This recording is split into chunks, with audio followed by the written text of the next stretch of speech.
Selamat berjumpa kembali saudara-saudari yang mengasihi Tuhan, dikasihi Tuhan Yesus. Puji kepada Tuhan untuk hari ini. Saya akan melanjutkan dari Yohanes pasal yang ke-17 mulai dengan ayat yang ke-12. Saya akan berdoa terlebih dahulu. Bapa di surga, hamba mengucap syukur. Terima kasih untuk hari ini Bapa, untuk kehidupan yang Tuhan berikan kepada kami. Ajar kami mengucap syukur melalui kehidupan ini. Berikan berkat sorgawi-Mu Bapa, ketika kami juga boleh rindu dan membaca, merenungkan firman-Mu, agar Engkau juga berbicara kepada kami. Ampuni untuk segala dosa kami Bapa. Dalam nama Tuhan Yesus hamba boleh berdoa dan mengucap syukur. Amin.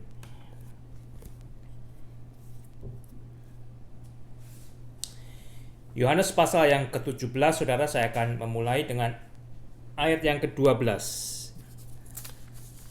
Demikian bunyinya. Selama aku bersama mereka, aku memelihara mereka dalam nama-Mu, yaitu nama-Mu yang telah Engkau berikan kepadaku. Aku telah menjaga mereka, dan tidak ada seorang pun dari mereka yang binasa selain daripada dia yang telah ditentukan untuk binasa, supaya genaplah yang tertulis dalam kitab suci. Di dalam doanya Yesus berkata kepada Bapa, selama Yesus bersama dengan murid-muridnya, Yesus telah memelihara murid-murid dalam nama Bapa. Jadi Yesus dipelihara oleh Yesus dalam nama Allah. Murid-murid Yesus dipelihara oleh Yesus dalam nama Allah, yaitu nama Allah yang telah diberikan kepada Yesus. Nama Allah itu sendiri adalah kudus, dan mereka dipelihara di dalam kekudusan Allah. Mereka yang sudah percaya kepada Allah dan taat kepada Yesus Kristus akan dipelihara di dalam kekudusan Allah. Karena nama Allah adalah kudus. Nama Allah yang diberikan untuk Yesus memiliki arti Allah penyelamat, Allah keselamatan, Immanuel, Allah beserta manusia. Allah tidak meninggalkan manusia. Manusia tidak sendirian. Manusia yang mau percaya kepada Allah untuk taat kepada Yesus Kristus, dia tidak sendirian. Allah ada bersama-sama dengan orang yang percaya tersebut. Sehingga kembali saya mengingatkan diri saya, Anda juga diingatkan oleh firman Tuhan, meskipun saat ini mungkin Anda merasa kesepian sendirian, sebagai orang yang sudah percaya dan taat kepada Allah dan kepada Yesus Kristus, Anda tidak sendirian. Allah ada bersama-sama dengan Anda. Jadi silahkan Anda berkomunikasi, Anda berbicara, Anda bertanya jawab, Anda berkeluh kesah kepada Allah. Anda bukan orang gila, tetapi Anda justru menyadari jikalau Allah itu ada bersama-sama dengan Anda. Bicaralah, ungkapkanlah, dan Allah akan menjawab di dalam hati pikiran Anda melalui inspirasi Roh Kudus.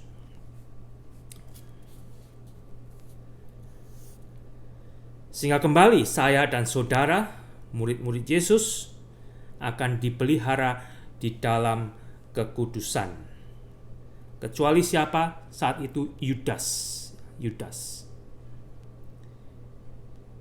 Yudas mengapa? Karena dia meskipun telah bersama-sama dengan Yesus, telah melihat kemuliaan Yesus, telah mendengar suara Allah, tetapi hatinya masih terus terpaut kepada dunia, kepada uang, ya, yang menjadi godaan, yang menjadi temptation dari Yudas saat itu adalah uang. Hati-hati, ya. Uang tidak akan membuat seseorang binasa, bahkan uang bisa dipakai untuk menjadi berkat. Tetapi kalau hati Anda sudah tertuju kepada uang membinasakan. Alkitab juga mengingatkan betapa susahnya orang kaya masuk ke dalam kerajaan sorga. Bukan berarti tidak bisa, tetapi karena kenyataan telah membuktikan kalau disuruh milih antara hartanya atau Yesus, kebanyakan akan memilih hartanya daripada Yesus. Ayat 13, tetapi sekarang aku datang kepadamu dan aku mengatakan semuanya ini sementara aku masih ada di dalam dunia, supaya penuhlah sukacitaku di dalam diri mereka. Sehingga kembali di saat-saat terakhir, sebelum akhirnya Yesus akan ditangkap, Yesus berdoa kepada Bapa agar sukacita murid-murid Yesus juga menjadi penuh karena Yesus. Ya. Agar saya dan saudara juga yang sudah menjadi Kristen, kita juga seharusnya mendapatkan sukacita Kristus yang penuh. Dan kembali saat ini, kalau saya dan saudara tidak merasakan sukacita Kristus, yang kita pikirkan hanya permasalahan hidup, mungkin saat ini kesempatan bagi saya dan saudara untuk bertumbuh dan kembali, ya, merefleksi diri kita, melihat kembali posisi kita sebagai orang yang sudah diselamatkan Allah di dalam Yesus Kristus. Dan semoga kita bertumbuh melalui pergumulan-pergumulan kita, dan kita semakin dipenuhkan sukacita kita di dalam Yesus. Kembali dunia ini tidak akan memberikan damai sukacita. Dunia ini penuh dengan gemuruh, gelora, gelombang yang memporak-porandakan manusia. Ayat 14, aku telah memberikan firman-Mu kepada mereka, dan dunia membenci mereka karena mereka bukan dari dunia, sama seperti aku bukan dari dunia. Murid-murid Yesus telah diberi oleh Yesus firman Allah, dan murid-murid Yesus telah percaya dan menerima Yesus sebagai juru selamat mereka. Oleh karena itu dunia membenci mereka, karena mereka bukan berasal dari dunia. Mereka belum selesai, mereka masih mengembara untuk mencapai tujuan terakhir, yaitu rumah di sorga. Demikian juga saya dan saudara saat ini masih mengembara. Saya dan saudara ada di dunia ini, tetapi kita adalah pengembara. Jadi di dalam Yesus kita tidak menjadi bagian dari dunia ini meskipun masih berada di dunia ini, sehingga kembali hidup saudara, pikiran saudara, hati saudara, perbuatan saudara harus diarahkan kepada Yesus, dan dari situ kita akan menggunakan waktu yang ada untuk kemuliaan Tuhan. Karena kembali dunia ini menuju kepada kebinasaannya, tetapi saya dan saudara tambah hari, tambah mendekati kehidupan yang sebenarnya. Yang sebenarnya, nanti ketika kita bersama-sama dengan Yesus, kita akan mendapatkan kepenuhan hidup yang sempurna. Aku tidak meminta supaya engkau mengambil mereka dari dunia. Yesus berdoa kepada Bapa untuk murid-muridnya agar Bapa tidak mengambil murid-muridnya dari dunia ini, tetapi supaya engkau melindungi mereka daripada yang jahat. supaya Bapa melindungi murid-murid Yesus, orang-orang yang percaya kepada Allah dan taat kepada Yesus, agar dilindungi oleh Allah. Ya. Satu jaminan yang sebenarnya seharusnya membuat saya dan saudara tenang. Tenang. Sebagai anak-anak Tuhan, kita dilindungi oleh Allah. Mengapa saya takut? Mengapa saudara takut? Sehingga kembali disinilah kita diberikan spasi untuk bertumbuh, ya, untuk lebih percaya kepada Allah, untuk lebih mengerti pengajaran Allah melalui firman-Nya. Jikalau saya dan saudara sebagai orang-orang percaya, kita dilindungi oleh Allah. Oleh karena itu, kalau kita dilindungi oleh Allah, ya jangan nengok ke rumah tetangga sebelah. Beradalah di dalam pagar yang aman yang sudah Allah sediakan, agar Anda terpelihara dan jauh dari bahaya. Jangan coba-coba ya, nengok jendela tetangga, mengundang bahaya. Tetapi tinggallah di dalam Tuhan, Anda dilindungi oleh Allah. Berhati-hatilah ya, di dalam bertindak, jangan sembrono.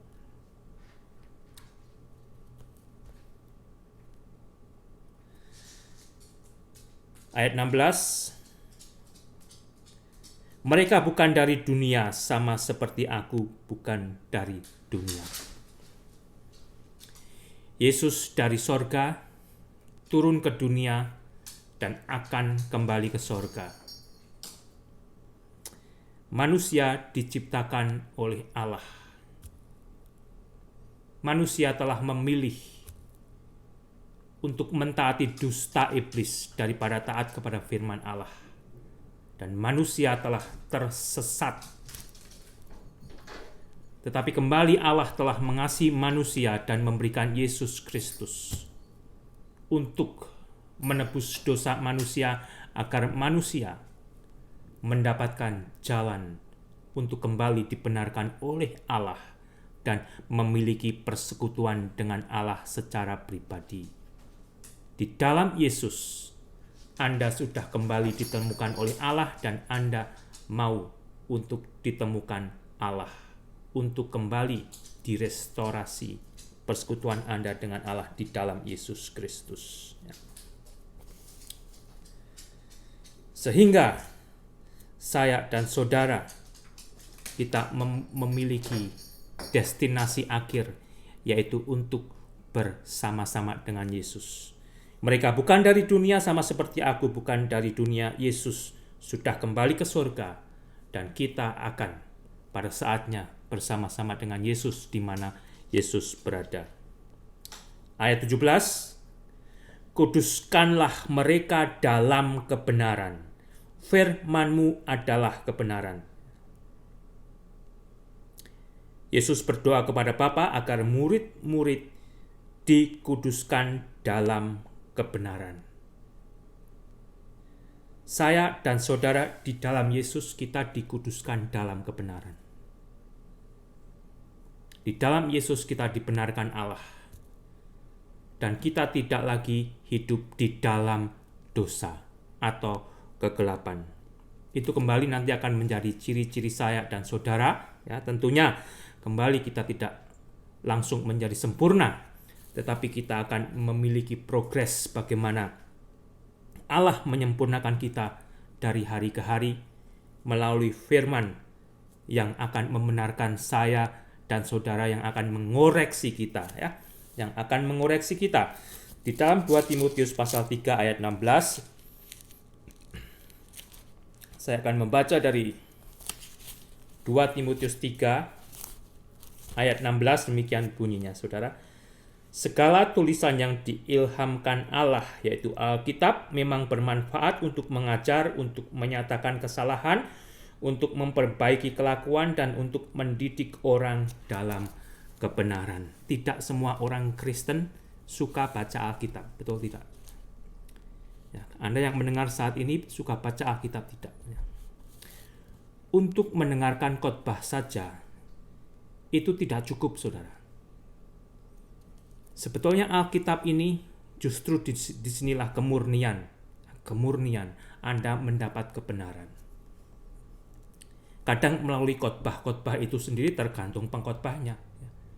Dikasih Ajinomoto, dikasih Miwon dan sebagainya, sehingga terkadang rasa aslinya itu hilang. Tapi kalau Anda membaca Alkitab ini sendiri, Anda mendapatkan kebenaran yang 100% merupakan inspirasi dari Tuhan yang sudah dibukukan.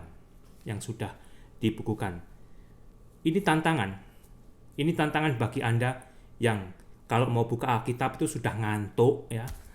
Sudah niat itu, saya mau baca Alkitab, tapi begitu saatnya pegang Alkitab ngantuk ya.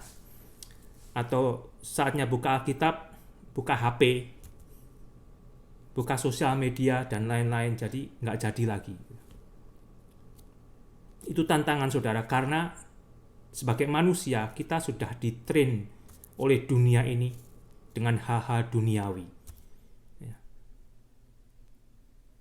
Isi Alkitab ini akan membuat saya dan saudara lebih dekat dengan hal-hal sorgawi.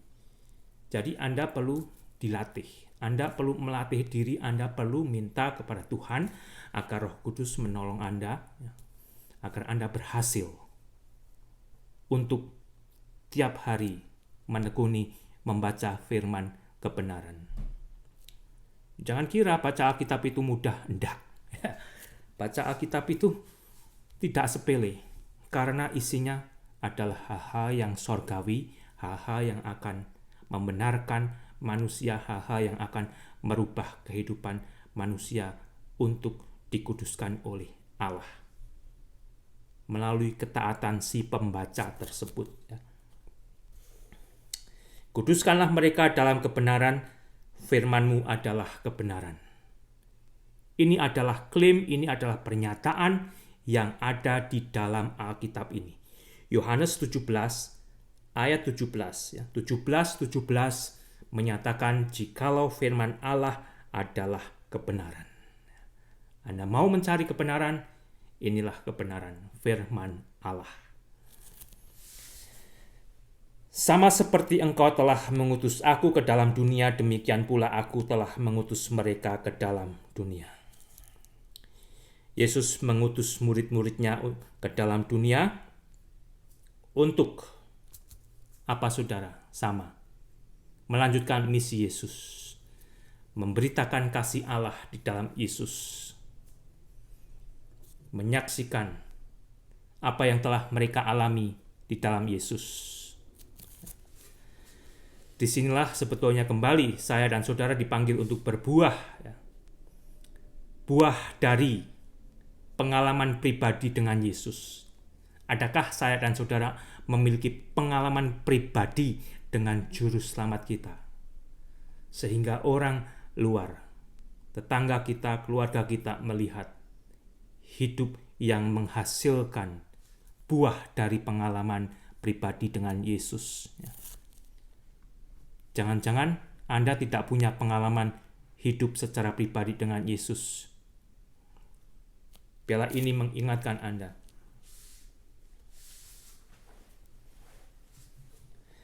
Dan aku menguduskan diriku bagi mereka supaya mereka pun dikuduskan dalam kebenaran. Bukan berarti Yesus tidak kudus, tetapi sebentar lagi dengan kematiannya di atas kayu salib, kebenaran itu dipenuhi di dalam Yesus. Yesus telah membayar lunas segala dosa manusia. Dan manusia yang percaya kepada Allah, taat kepada Yesus, dikuduskan dalam kebenaran. Dan bukan untuk mereka ini saja aku berdoa, tetapi juga untuk orang-orang yang percaya kepadaku oleh pemberitaan mereka. Yesus memandang ke depan terhadap misi yang sudah diberikan kepada murid-muridnya. Yesus juga berdoa bagi orang-orang yang akan percaya akan pemberitaan Yesus melalui murid-muridnya. Supaya mereka semua menjadi satu, sama seperti Engkau ya Bapa di dalam aku dan aku di dalam Engkau, agar mereka juga di dalam kita. Allah Tritunggal, supaya dunia percaya bahwa Engkaulah yang telah mengutus aku. Allah adalah kasih. Motivasi saya dan saudara untuk percaya kepada Allah dan kepada Yesus Kristus adalah kasih Allah itu sendiri. Motivasi kita untuk membuat kita percaya jikalau Allah mengasihi saya dan saudara, yaitu taat kepada Yesus, diselamatkan di dalam Yesus. Dan kita yang sudah berada di dalam kasih Allah, melalui iman percaya kita di dalam Yesus, kita juga diikat oleh kasih Allah itu sendiri. Kita seringkali berbicara tentang kasih di dalam kekristenan, tetapi kasih itu menjadi tantangan yang besar untuk kita aplikasikan.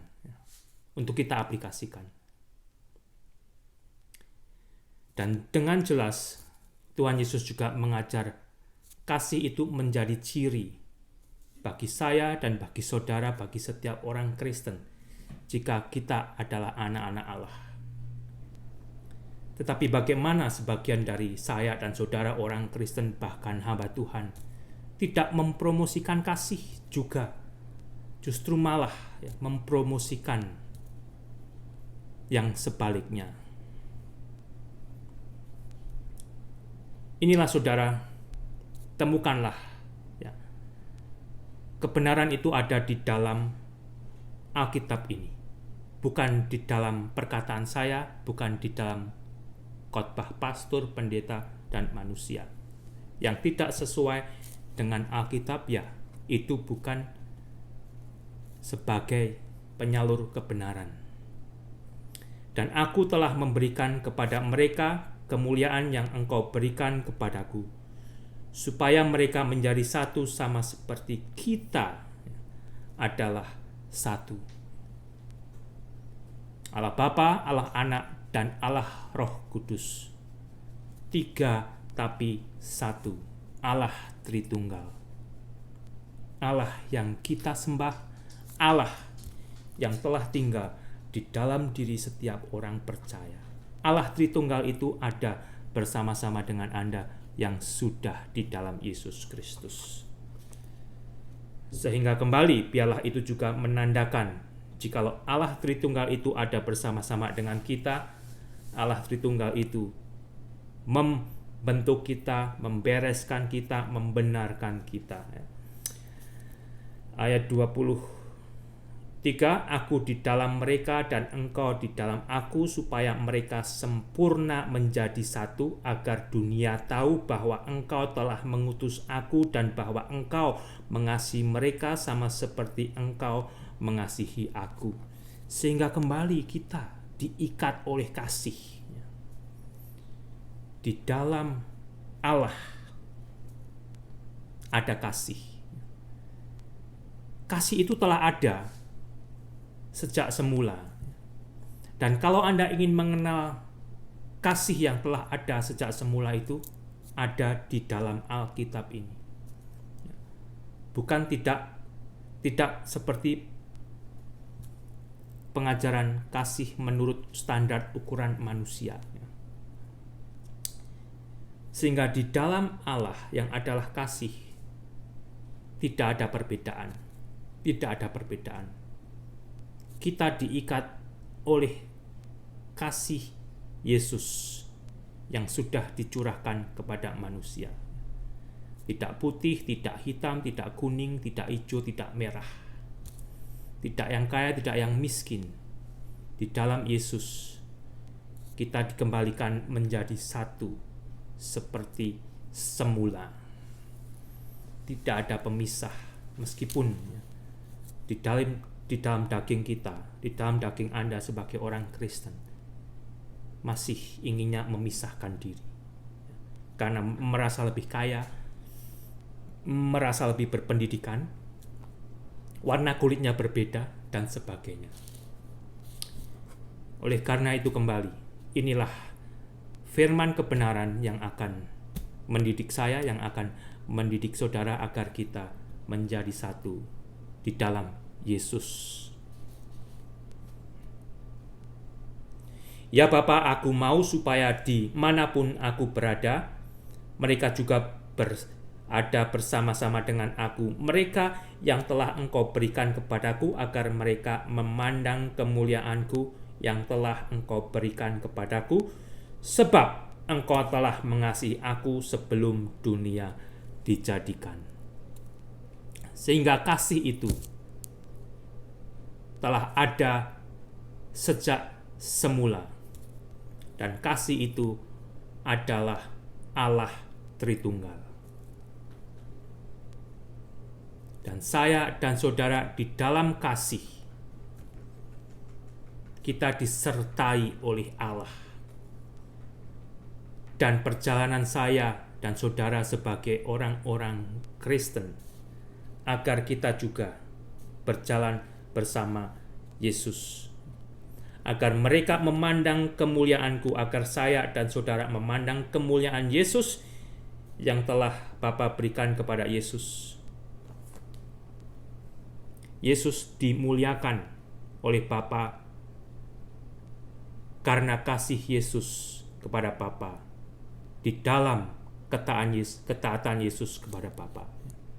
Yesus dimuliakan melalui ketaatannya, dan biarlah saya dan saudara juga boleh belajar taat seperti Yesus telah mentaati Bapa.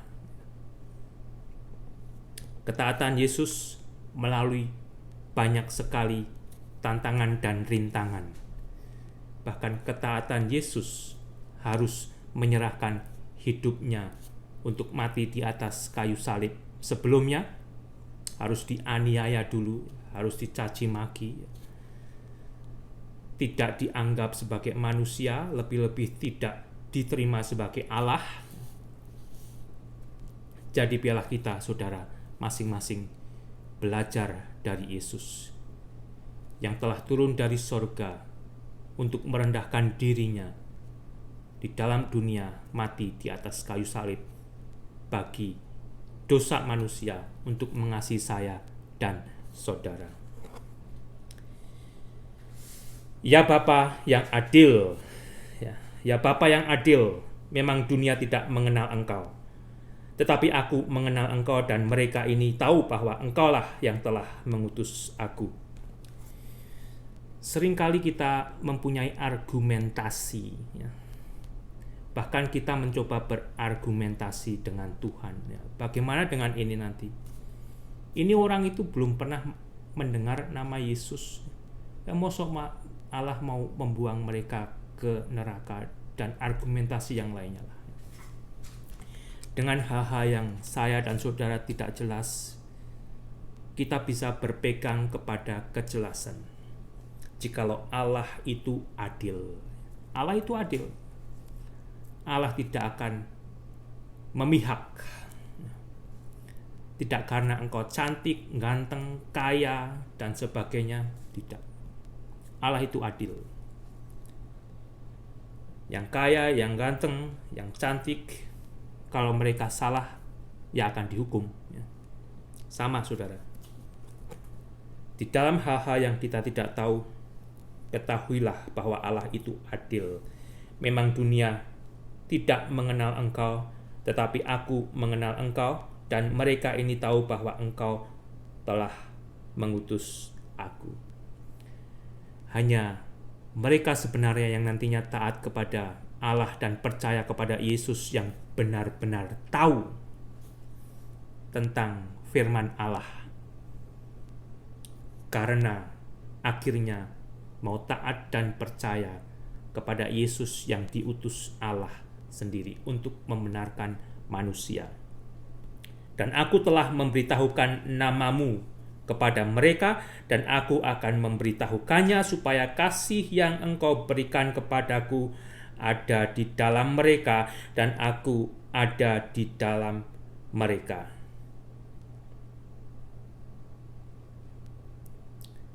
Allah adalah kasih. Kasih itu adalah Allah. Setiap orang yang mengasihi Allah akan taat kepada Allah, percaya kepada Yesus Kristus, dikasihi Allah, diampuni dosanya di dalam kasih Yesus yang telah dicurahkan di atas kayu salib itu. Darah Yesus yang mahal itu sebagai bukti kasih Allah kepada manusia akan menghapuskan dosa setiap manusia yang mau percaya. Tuhan Yesus memberkati.